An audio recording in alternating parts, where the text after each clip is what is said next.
بعض احباب دعا پوچھتے ہیں کہ قرض کے تعلق سے کوئی ایسی مجرب دعا بیان کر دیں کہ جس سے ہمارا سارا قرض اتر جائے۔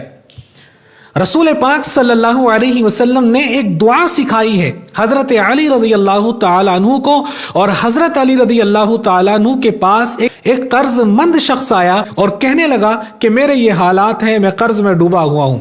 حضرت علی رضی اللہ تعالیٰ عنہ اس سے ارشاد فرماتے ہیں، کیا میں تجھے وہ دعا نہ سکھاؤں جو پیغمبر دو عالم صلی اللہ علیہ وسلم نے مجھے سکھائی تھی؟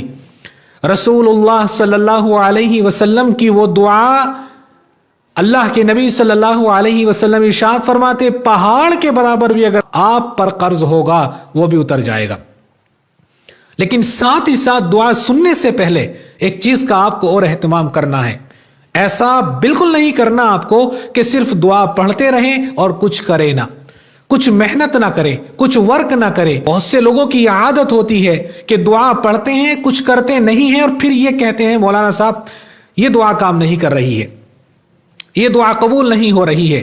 جب تک آپ رسول پاک صلی اللہ علیہ وسلم نے جو طریقہ بیان کیا ہے اس کے مطابق دعا نہیں کریں گے اور وہ کام نہیں کریں گے، وہ ورک نہیں کریں گے، وہ اسباب وسائل اختیار نہیں کریں گے، تو کوئی بھی عمل کارگر نہیں ہوگا۔ دنیا کے اندر خدا تبارک و تعالیٰ کا اصول یہی ہے کہ اللہ تبارک و تعالیٰ وسائل سے لوگوں کو دیتا ہے، حالانکہ اللہ تبارک و تعالیٰ بغیر وسائل کے دینے پر بھی قادر ہے، بغیر اسباب کے دینے پر بھی قادر ہے۔ آپ دعا پڑھتے رہیں، کچھ کریں نا، پوری زندگی آپ کا قرض نہیں اترے گا۔ آپ کو کچھ کام کرنا ہے اور پھر یہ دعا پڑھنی ہے، اللہم اکفنی بحلالک عن حرامک واغننی بفضلک عمن سواک۔ ہر نماز کے بعد آپ کو تین بار پڑھنی ہے انشاءاللہ۔ پھر اس کی رحمتیں آپ اپنی زندگی کے اندر دیکھیں گے، آپ اپنی زندگی کے اندر برکتیں دیکھیں گے، کس طرح اللہ پاک کی مدد ہوتی ہے۔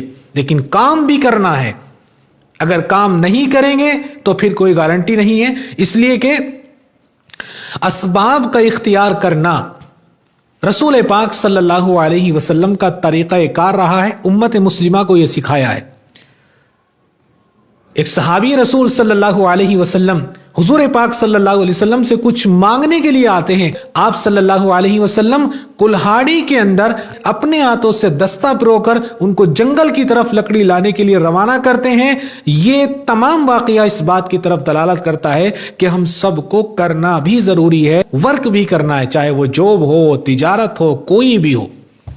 پھر اس کے بعد آپ دعا پڑھیے گا اور اس کے بعد اللہ کی رحمتیں کیسے اترتی ہیں پھر دیکھیے گا آپ۔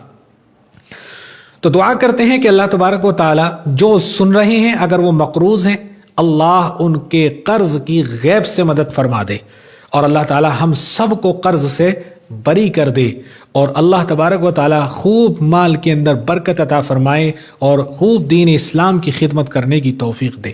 آمین۔ السلام علیکم ورحمۃ اللہ۔